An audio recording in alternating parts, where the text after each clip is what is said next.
Hello and welcome to the Tough Girl podcast, which is all about motivating and inspiring you. I'm your host, Sarah Williams. Today, I'm delighted we're going to be speaking to Tricia Downing, a wheelchair athlete, mental toughness speaker and author. A paralysing sports-related accident gave Tricia the opportunity to decide whether to give up or to get her grit on. It was time to get tough. Tricia embarked on a journey of self-discovery and explored her inner strength and the essence of the human spirit. Through grit, determination and mental toughness, Tricia used the lessons she learned through her injury and rehabilitation and is now a competitive world-class athlete, author, speaker and mentor.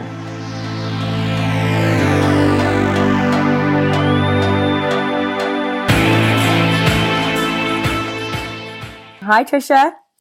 Hi Sarah, how are you? I am fabulous, thank you. Now, where are you based? I know that's an American accent, but whereabouts in the States are you? Right, I am in Colorado and I am based in Denver. Oh my, do you know what I was thinking? Oh no, you're going to say you're Canadian. I'll be like that. I'm just like, that'll be like the worst start ever. Oh, Colorado must be an incredible part of the world to live. Is that where you've always lived from a young age? I am a Colorado native. I had a few stints outside of Colorado for college and grad school, and then I worked a couple of years in Washington State. But other than that, I have been a Colorado girl. Oh, incredible. It's such a beautiful part of the world. It's definitely on my list of places to go and visit. Now, Tricia, I'd love to get you to introduce yourself. Tell everybody a little bit more about you. Oh, gosh. Where to start? I think just to kind of give you a general background, probably what I relate to myself most as and always have throughout my life is being an athlete. I started doing sports when I was 4 years old, and I began in swimming, and then that turned into gymnastics, and in college I was a diver. And then after college, I began bike racing. So I really kind of identify my life through my athletics and all of the things that I've done and the things that I've been through. But right now, I also am a motivational speaker. I am an author. I started a nonprofit for women. And I love to learn. I love to get out there and try new things and meet new people and just expand my horizons. So like anything that I can find that teaches me something new is something that I'm really passionate about jumping in on. So. Oh, I love that. I mean, you've just done so much stuff. Reading like your biography, it's like, oh my goodness. So you must have been quite an active child at 4 years old. Were your parents like, right, we need to get you in gymnastics, we need to get you in swimming, or is that something that you wanted to do? I think it was just someplace for me to go so I could, so my mom could have some time to herself. I have three brothers. And so we had a very active household. And one of the reasons that my mom wanted us all to swim was that she didn't know how.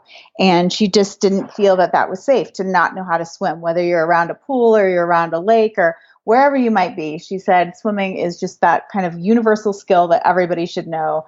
And because she didn't know how to do it, she really pushed us to do that. And just in lessons. It wasn't like she, was pushing us onto the swim team or anything like that. That sort of all developed organically for all four of us, that our swim lessons just kind of turned into swim team. And really most of our activities were just, that's what kids did when I was growing up. It wasn't, sitting in front of a computer. It wasn't playing video games. It was like, okay, go outside and do something, anything, play with your friends, get on your bike, go, to the rec center, whatever it was. And so gymnastics was one of those things that there was a school in my area that had after school programs, and my mom basically gave me the list of programs and said, what do you want to do? So I did gymnastics, I did tap dancing, I did a couple of other things, but gymnastics was the thing that I always came back to and that I loved. That was the first sport that I was just completely captivated by, I think. And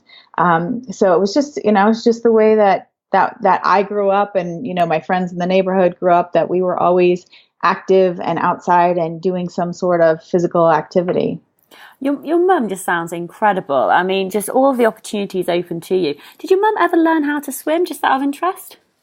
She never learned how to swim, but she, would go do aqua aerobics and things like that. So where she was always in the shallow end of the pool, but she enjoyed being around the water and she enjoyed watching us swim. But she was never really, the athletic person.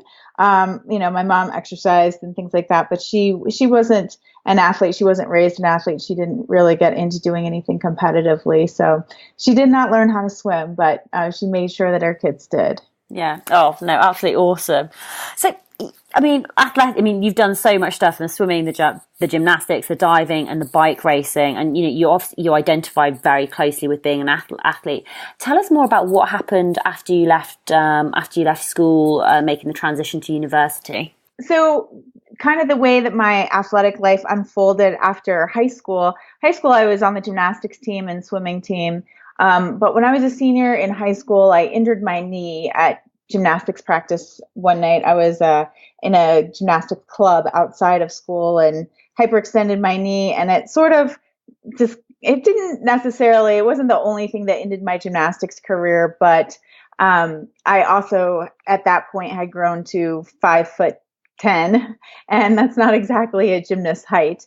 So when I went off to college, I actually just went to the diving coach and asked if I could walk on to the diving team. It was a Division I school, but it wasn't, one of the most highly competitive swimming and diving teams, in the country or anything. So, the diving coach offered me a tryout, and between the, playing on the diving board over the summer that I had always done, and the gymnastics background that I had, I was really able to pick up diving pretty quickly. And so, the coach was like, "Are you afraid of diving from the 3-meter board?" And I said, "No, not at all. Let's do that." And so she's like, "As long as you're not afraid of that, because I need a diver who can do 1 meter and 3-meter." And so I really sort of just fell into the diving just, by, putting myself out there, I guess. And, when I first started on the diving team, I was the number 4 diver. And by 2 years later, I was, kind of in the number 2 spot. So I was able to travel to all of the competitions, and I improved a lot over those 2 years. And then I ended up transferring to another larger school that was actually a very good diving program. And I tried out for the team, but it just wasn't the right fit for me. It was a very intense program, and I wasn't there with my diving. So I gave up sports for quite a while, but it was always my interest to be in sports, be part of it, and work in sports. And so I started out actually as a journalism major through my undergraduate program, but I eventually found my way to a master's in sports management, because I knew that even if I wasn't going to be an athlete, I still wanted to work around athletics and athletes. And through that graduate program, I landed an internship at the Olympic Training Center, which is in Colorado Springs, Colorado, about an hour south from where I live. And I started working at USA Cycling, which is our national governing body for the sport of cycling. And while I was there, that was a new sport to me. I had to learn what cycling was about so that I could be a communications assistant and write press releases and write articles and things like that. And, just the more and more that I saw the cycling, I thought that is really awesome. I have to try it, because I was going to mostly races that were on the track or the velodrome. And it was just the coolest thing. I was like, I can't imagine a bike that has only one gear and no brakes, and you're going at these amazing speeds around and around in circles. And so after that summer of internship, I went to a beginning clinic at the track that was in Colorado Springs and learned how to race. And then to supplement that, to get better fitness and move up, I started riding on the road and also participating in road racing. And so it was sort of that led to kind of the beginning of my new life, because I really took to the road racing and started racing, kind of all over the country and doing all kinds of different things with that. But one day while I was training, I was coming home from a big training climb that I had done with a friend, and we were riding back into Denver from the suburbs, and a car turned in front of me. and I hit the front bumper of the car and was launched off my bike and landed on my back on the windshield. And then I fell to the ground. And while I was on the ground, I knew, immediately that something was wrong because I could not feel my legs. I couldn't move. And as it turned out, I had broken my back. I shattered several vertebrae in my back and injured my spinal cord and was then paralyzed from the chest down. Oh my goodness. I mean, what was that like in the aftermath of going through that? There's so much that happens in the aftermath of that. I mean, part of it is the medical part. Basically, the doctors have to put you back together again. So I had surgeries, to put rods in my spine. I had to have my gallbladder taken out. Different things, going through rehab, getting through the pain that lasted for many, many weeks after the injury. And so, all of those kinds of things together, that's kind of like the beginning stages of it. And then there is the part where you have to learn how to, live your life using a wheelchair and being able to get around and accept your new body, your new identity, your new self. And then there's the stage of getting back to life again. And, it's not a smooth transition. And I don't think everybody makes it to an equal degree from, accident to life in a wheelchair. But I had some really great support systems around me, my physical therapist and rec therapist at the hospital, and then, of course, my family. And so I really had a lot of support to make it through the injury and to be able to kind of come out the other side. I mean, mentally and emotionally, what did you learn from going through that experience? Well, one of the things I learned from going through that experience is that, we're a lot stronger than we give ourselves credit for. It's funny, people always tell me, oh, I could never, do what you have done. I can get through, being paralyzed and having to change everything about my life. But it's one of those things that you just kind of learn to roll with the punches, literally and figuratively, I guess. But, it's we are really strong as humans, and we are very resilient, I think, naturally. Some people more than others, but for me, healing from this injury was a lot like, it was a lot like doing sports. I mean, it was a huge physical challenge in front of me.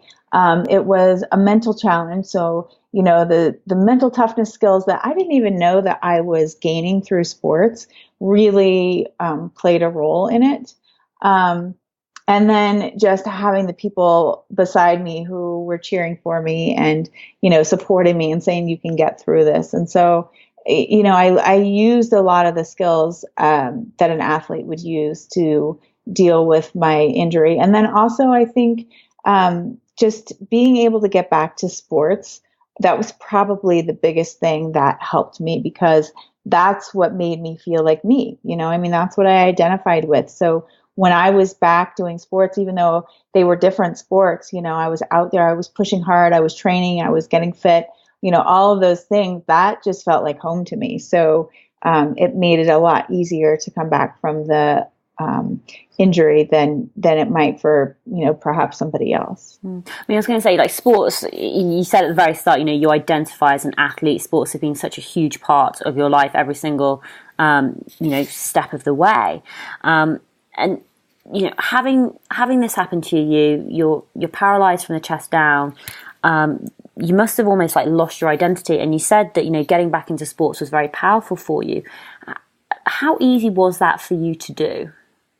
It was actually a pretty easy transition to get back into sports for me, because the hospital that I did my rehab at had a recreational therapy program. And, they were really great. They were like, what do you want to do? They're like, pretty much any activity that, you can think of is adaptable to someone in a wheelchair. So they really just kind of sat me down and said, what makes you happy? What do you want to do? And, of course I said, riding my bike makes me happy. And so they pulled out a hand cycle and started taking me on hand cycling rides. And it was really hard at first. At first I had no upper body strength, and I'm trying to ride this bike around the neighborhood and up hills. And, the furthest distance I could go was, 3 or 4 miles. And that was a little bit miserable because I was used to being able to ride so much further on my bike. But, over time, it's one of those things you keep putting time and effort into it, and it gets easier and you get better. And if you stay disciplined with it, you can do as much as you want. So they really gave me a good head start and helped me measure and order a hand cycle for home when I got home and a racing chair. And I just kind of, took it and ran.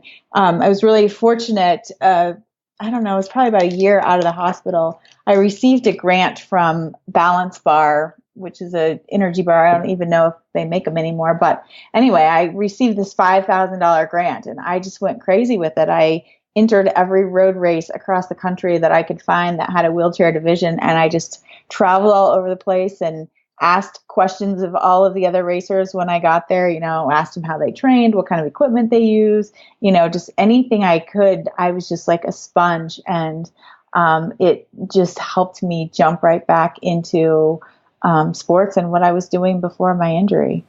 Did you set goals? Are you like a goal-driven person? I'm a super goal-driven person. I have to have a goal. I feel really lost when I don't have a goal. And there was a time after I got out of the hospital that I didn't really have goals because I didn't know, I didn't know what I was capable of. I didn't know what I wanted to do. I just felt like I kind of wanted to sulk in my own, misery. And so when I didn't have goals and when I didn't feel like I could really, achieve them, it got hard for me. But one of the goals that I did actually have, I set in the hospital of doing a marathon when I got out in the summer. And so I got out of the hospital in January and I had planned to do a marathon with a whole group of my girlfriends in Hawaii in June, and actually ended up going to that race. I did the half marathon instead of the marathon, but that was one of the things that kind of kept me going. And I found that when I was really miserable, one of the best tactics for getting out of my misery was just to have something to look forward to.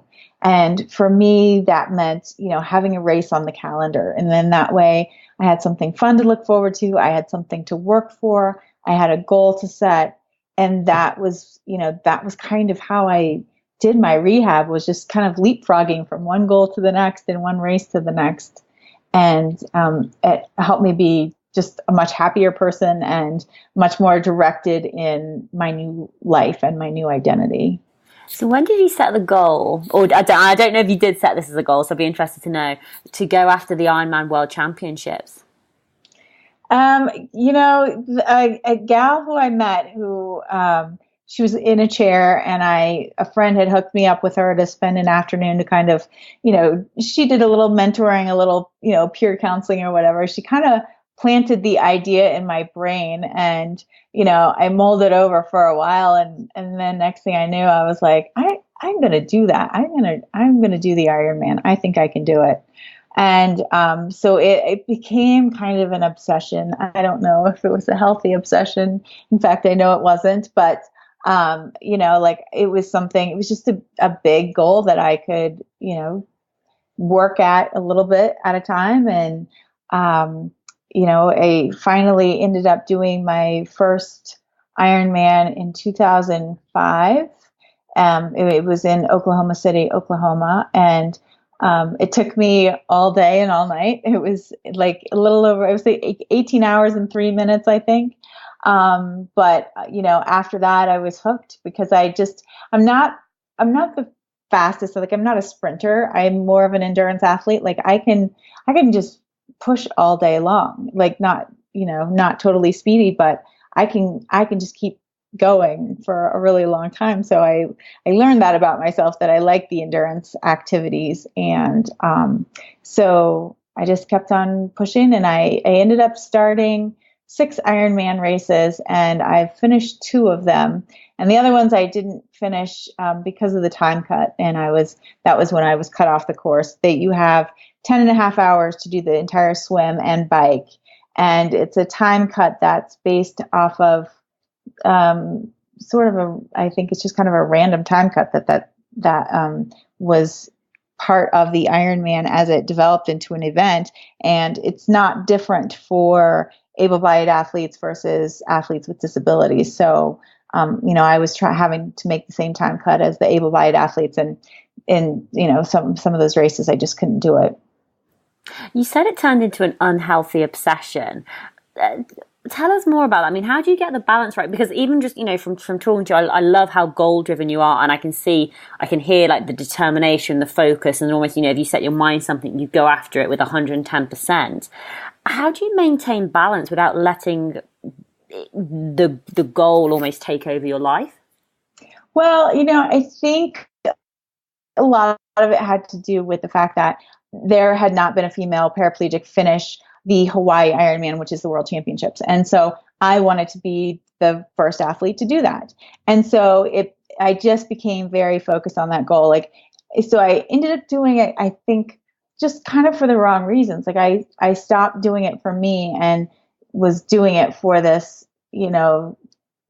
title that didn't necessarily mean anything to anybody, but to me, it was like, oh, I have to do it because of this.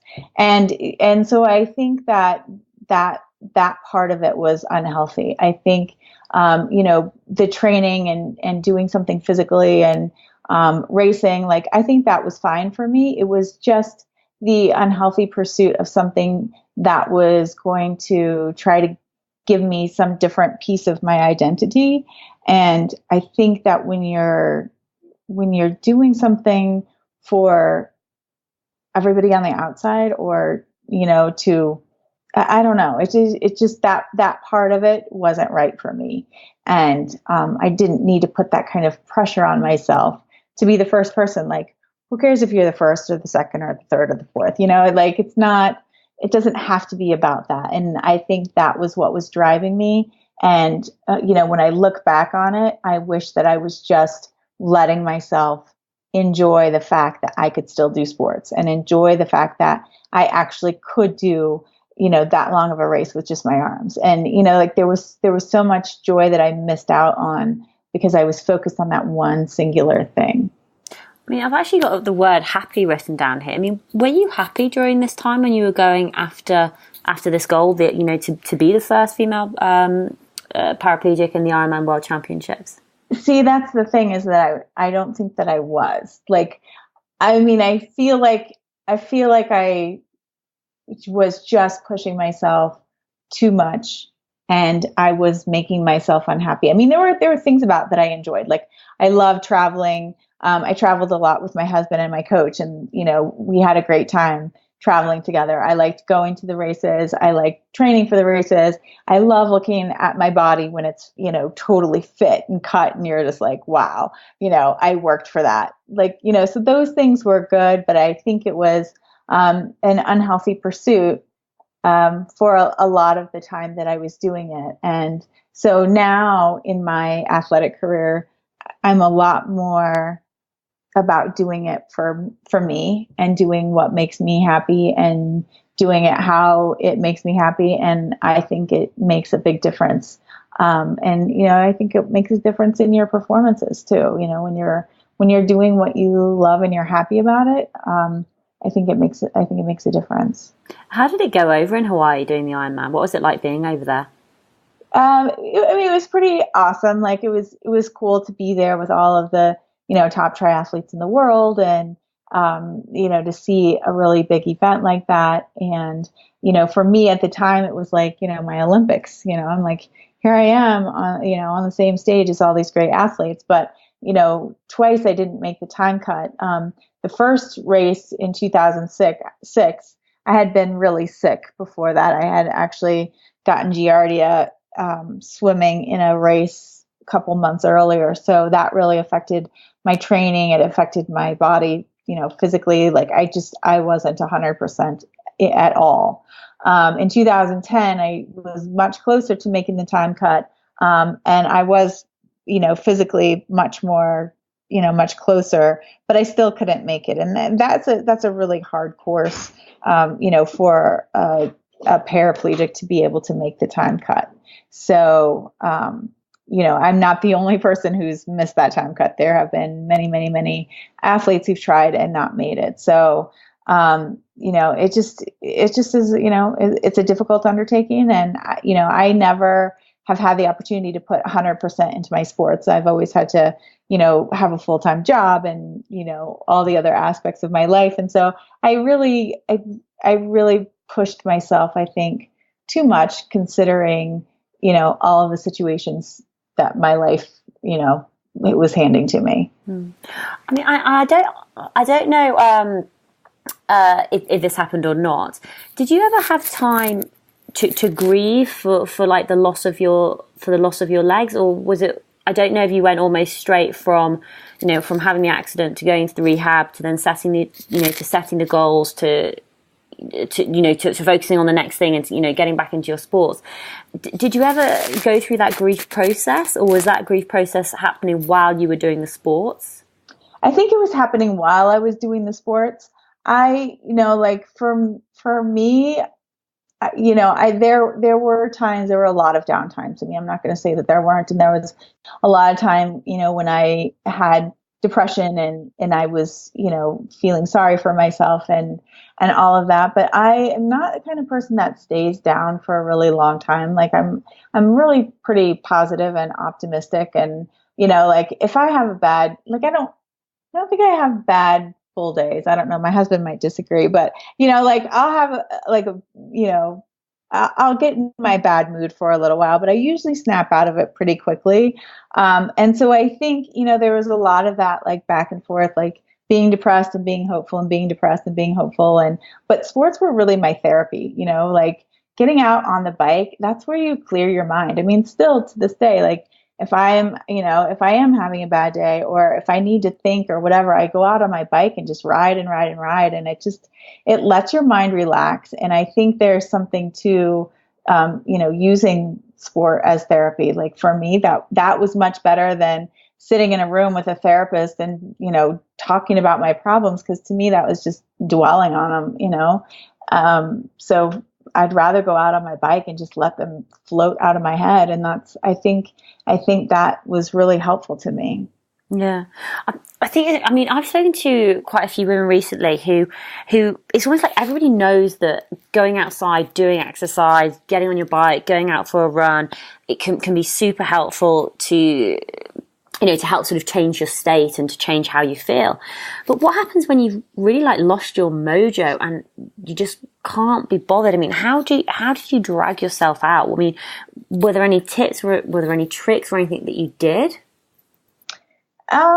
No, I mean, one thing I did, I guess, was take it easy on myself. So if there was a day that I was, too down and out that I didn't want to get on my bike, I didn't force myself. It was like, okay, I'm not feeling it today. And so I didn't push myself. And I think there's something to being kind to yourself and not, ridiculing yourself and saying, oh, you're not going out today.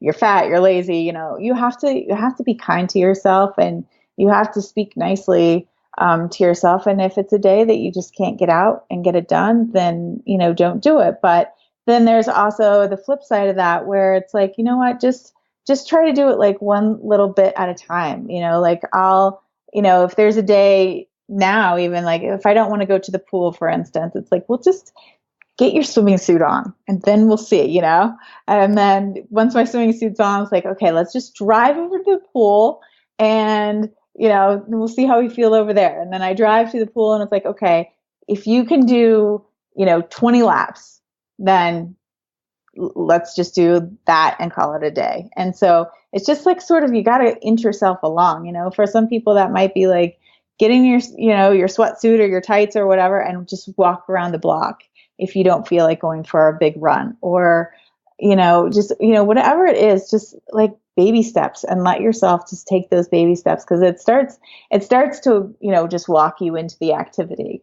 Like last night I went to the pool and I said, swim however much you want to swim, Trish. It can be, 500 yards. It can be, as much as you want to swim. And I ended up swimming like 2 hours. And I was like, wow, that was really fun and effortless, because once I got into the pool, it just felt so good. And I just wanted to keep on going, and it was awesome. So, like now I'm just more forgiving, and right now I'm trying to train for a triathlon. I have no idea which triathlon. We've got lots of sprint races around, Colorado where I live. So I'll pick a triathlon on the day that I'm ready to pick one. Right now it's just doing some training, because I've been out of the sport for 8 years. And so just being kind to yourself, I think, is really the biggest trick. Why did you decide to stop triathlon, and what did you move into afterwards? Well, it started after the Ironman in 2010. I had some shoulder problems after that race, and it was basically overuse.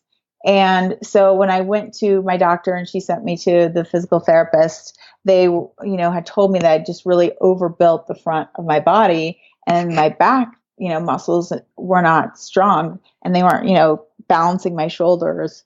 I was kind of getting hunched more, I think, with, muscle in the front of my body. And so they're like, go to the gym, you need to do back exercises, rowing exercises, all this kind of stuff. And, and when I heard rowing, I was like, oh, I must go and compete. I must learn how to row a boat and compete. That really wasn't the right option. I should have just done the work that they were telling me to do. But I started rowing, and it was before the London Olympic and Paralympic Games. And at that time, a lot of our rowing team had quit. Our para rowing team had quit or retired since the past Paralympics. And they were trying to develop athletes from other sports to be the U.S. rowing team. And so they had recruited me to come and train at the U.S. Rowing Center in Oklahoma City, Oklahoma. And I did. And what I ended up doing was pushing my body too hard, too fast. A little bit like that obsession I had with the Ironman, like, oh, I can do this. And as it turned out, it just wasn't enough time. And I really injured myself pretty significantly. And I think, the injury was partly the rowing and partly just my life of being an athlete, and also having the spinal cord injury and everything. So after rowing, I ended up having 3 back surgeries and 1 hip surgery, and ending up in chronic pain. And so that was sort of what I thought the end of my career. The summer of, I think it was 2012, I spent the entire summer in bed after having my fusion done on my low back. And I was in chronic pain, and I couldn't do anything. And so my life really turned into just trying to make a living, trying to keep up with doing a job.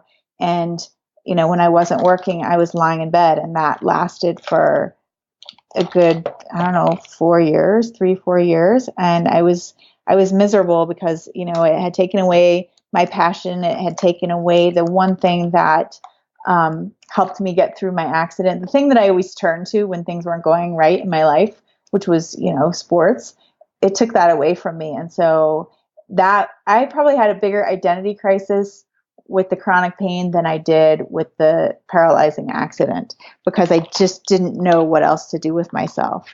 And so it took a while before I, kind of reinvented my life and figured out, what things that I could do that didn't include sports.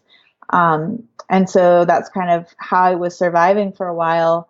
But over the last 4 years or so, I've started, getting on my bike and doing a little bit more and doing a little bit more. And now I'm to the point where my pain is fairly well managed. I can work out, sometimes hard, sometimes not as hard. One of the things that I did during that time was I also took up the sport of shooting, which is an Olympic event and Paralympic event, because that was something that I thought wouldn't really take as much out of my body, but would still allow me to be very competitive and compete, on a world stage and that type of thing. So there were a lot of things that kind of went on during this transition period. And I just had to be really thoughtful about, what can I do that utilizes my skills, that, gives me that same excitement that sports does, that, that's doable with my chronic pain. And so it really, my life has, I think, changed a lot since 2010, when I did my last Ironman. Going through what you've been through and ending up in bed for the whole of the summer of 2012 while you're dealing with chronic pain, what job were you doing? I actually, for a while, I was doing my motivational speaking, and then I quit that and went to a school that I had worked at, actually, at the time of my injury. I was working there. I went back and did marketing and PR. And I worked at that job for 3 years, and then I ended up quitting that and going back to the speaking. So I travel all over the country giving motivational speeches, and it was really difficult for a while there, because traveling and pain and having to get up on a stage and be motivational, that was challenging, my body and my brain and everything. But things have gradually gotten better. And, I feel like I've gotten myself back around to a really good headspace and as good of a physical space as I can be in. And so it just, it was the same kind of thing as it was with my accident. Like, you just kind of have to, figure it out. How can I be happy? What are the things that I can do that are satisfying? And, when I was lying in bed in the summer of 2012, I thought, one of the things that I can do from bed is write, so, there'd be some days that I just pull out my computer and just write. And, I'm like, I have to be able to find something that I can do that helps my brain feel good, that helps my body feel good, and that, is satisfying. And so, I had to stretch myself to find out what satisfies me beyond sports. But I think now that I know that, I think that's been an important discovery in my life. I was going to say, probably like a confidence boost as well, that so it's not only sports that you can focus on to try and not get happiness in your life, but get that feeling of accomplishment from not necessarily just having to use your body. Right. Yeah, I think it's really important, because as athletes, a lot of times you get wrapped up in your sport and your performance. And if that's all you're doing, if you're a full-time athlete and if you're not performing well, then you sort of don't have anything else to turn to for your self-esteem and your confidence. And so I think that period of time helped me find some of those other things.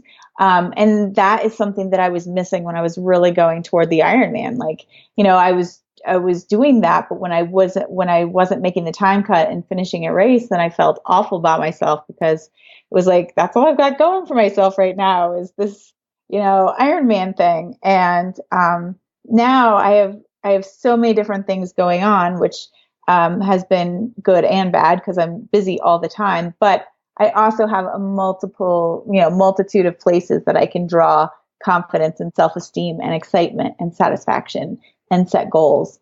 And so that's been a big lesson over the past 8 years, is, kind of diversifying myself and letting myself explore other things. Yeah. I think what's really interesting is going into the shooting, because not as obviously as physically demanding as, going out doing a triathlon, going out rowing, going out cycling.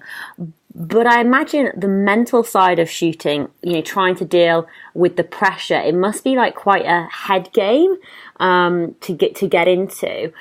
Mentally, how do you cope with that pressure when you're shooting? Because you ended up going to Rio, didn't you? I did. I think that is a work in progress. I won't say that I have done it expertly at all. It's been a real challenge. Like, I thought, as an Ironman, and as somebody who's been on a race course for over 18 hours at a time, I thought I was pretty mentally tough. It takes a lot to get through an Ironman, but it's very different than what it takes to get through a shooting match.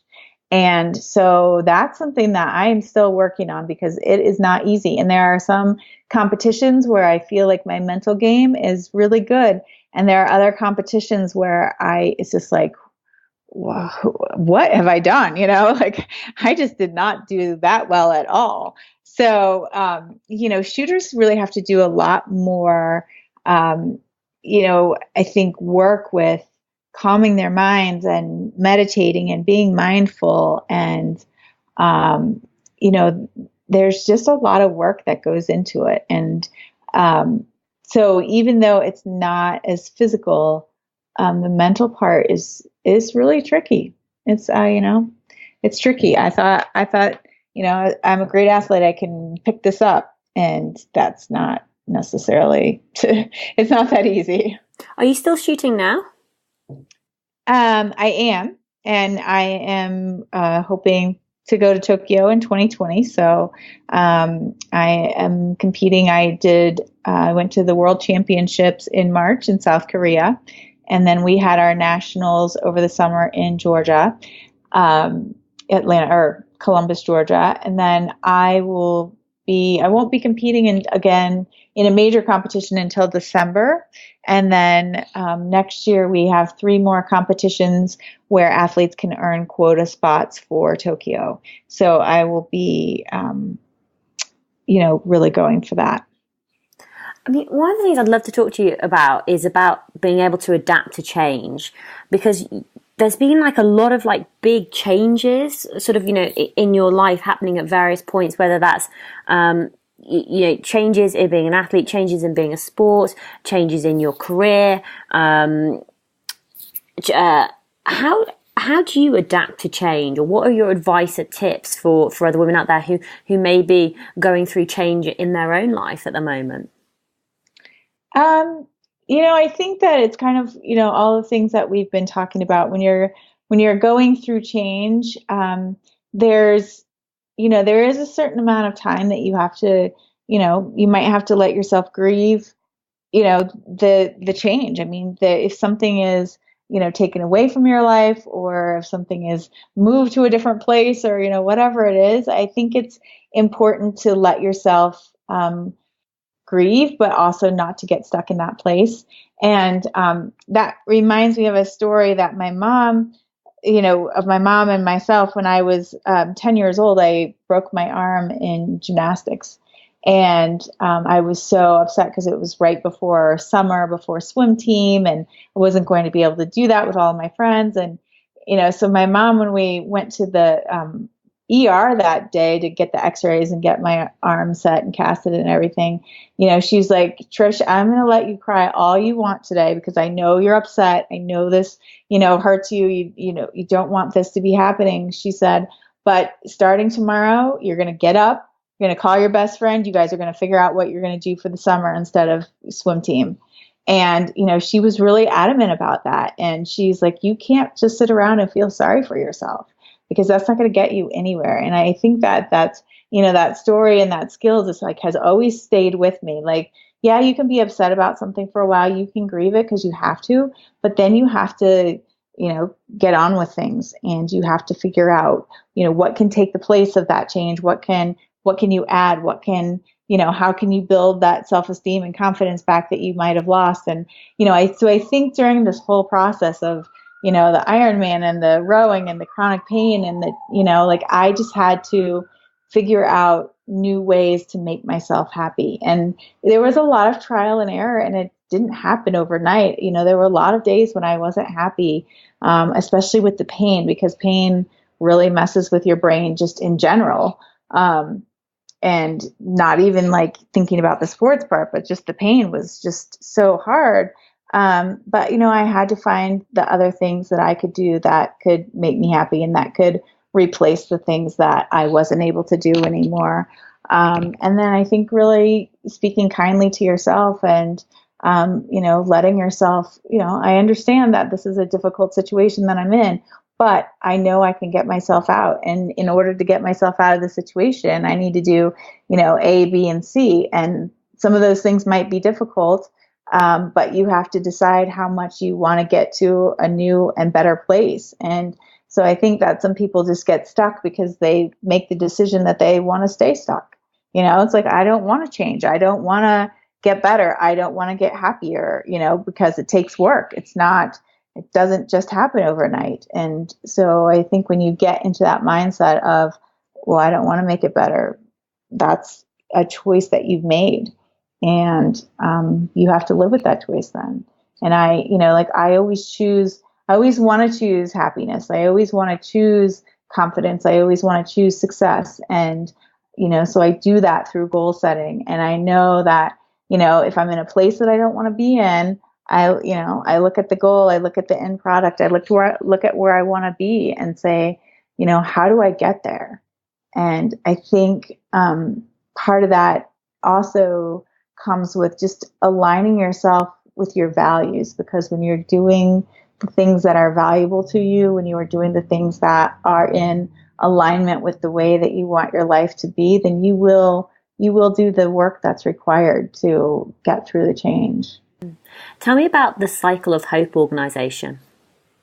The Cycle of Hope is a nonprofit that I started to bring sports and fitness activities to females with mobility disabilities or disorders. So basically it's wheelchair sports camp for women who are 21 years and older, and we do it once a year right now. Hopefully that will grow as the organization grows.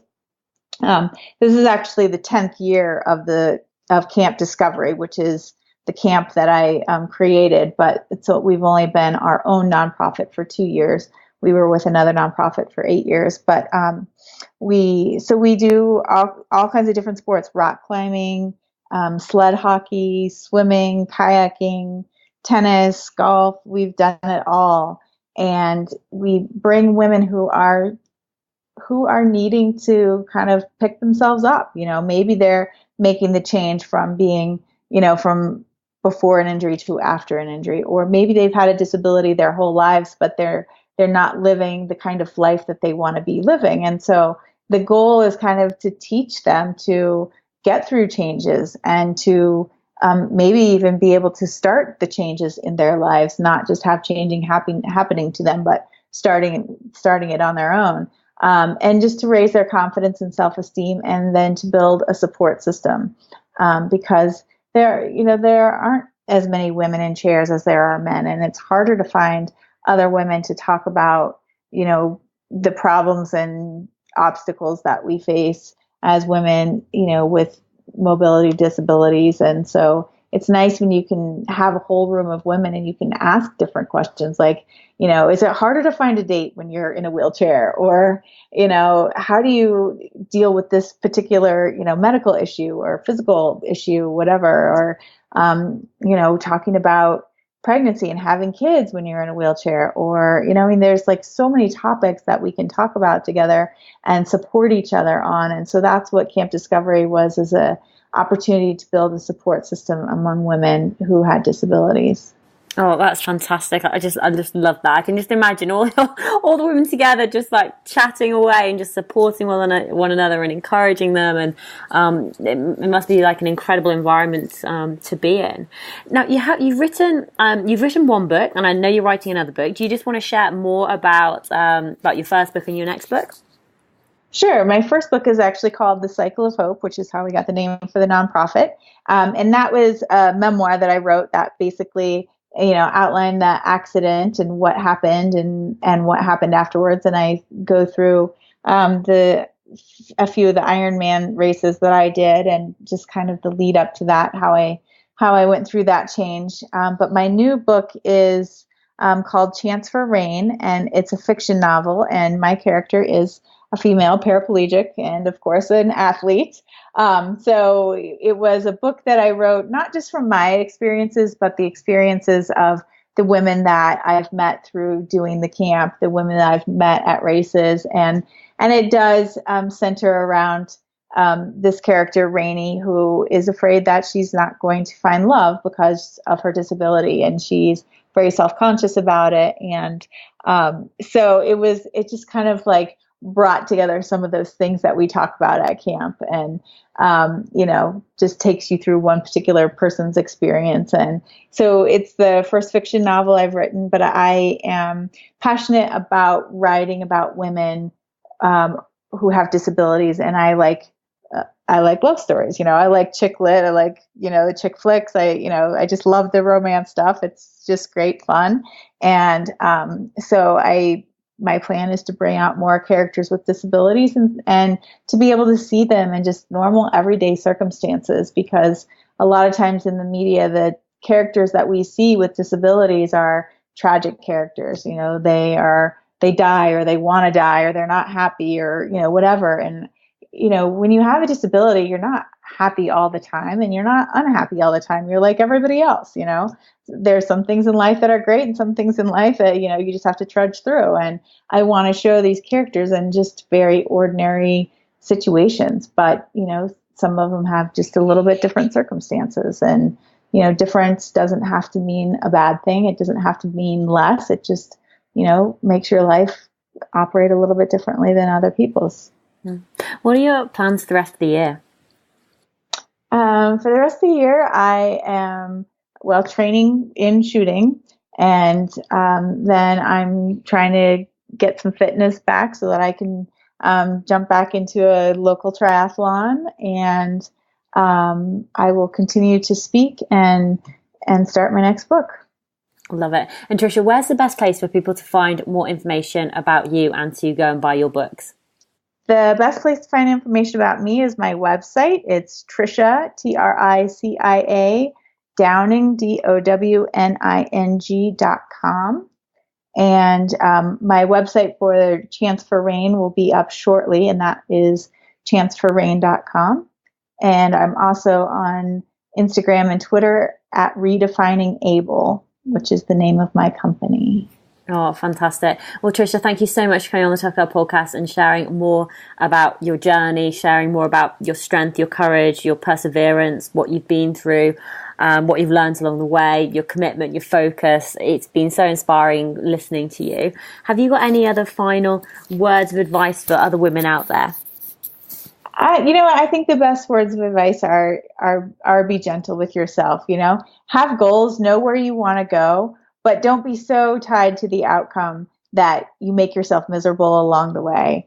I think go for it, put yourself out there, and be kind to yourself, because, at the end of the day, you live with you, and it's just important to be kind and gentle, and that way it will help you get closer to your goals. Absolutely. I love that. Be kind and be gentle. Tricia, thank you so much for coming on the Tough Girl podcast. Thank you, Sarah.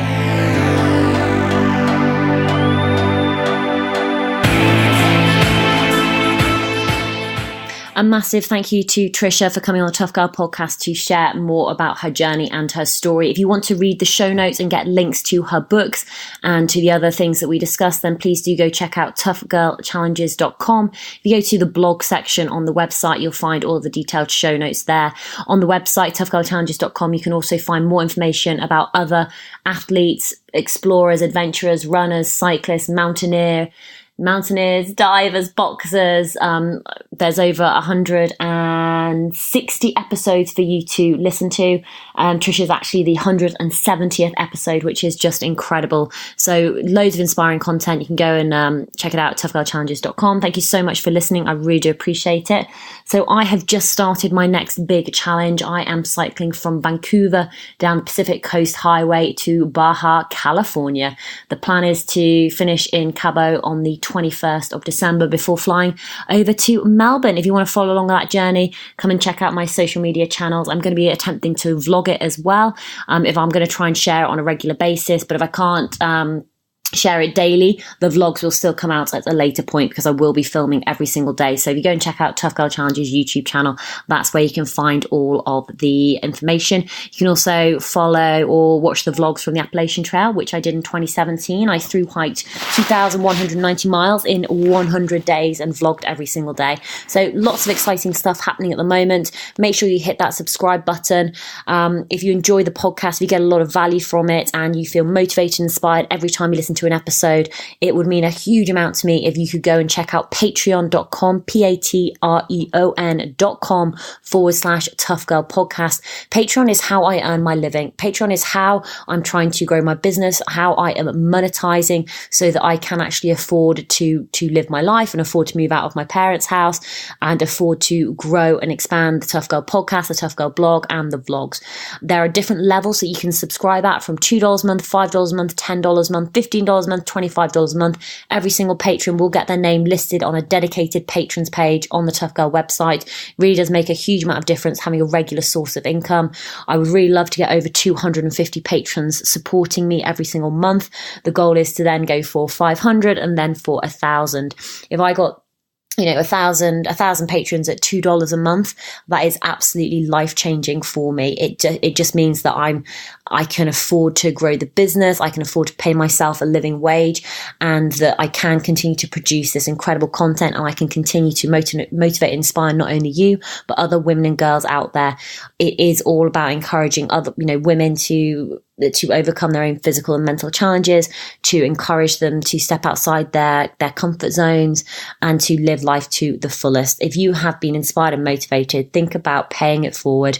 $2 a month, $5 a month makes a massive difference, especially when it accumulates up.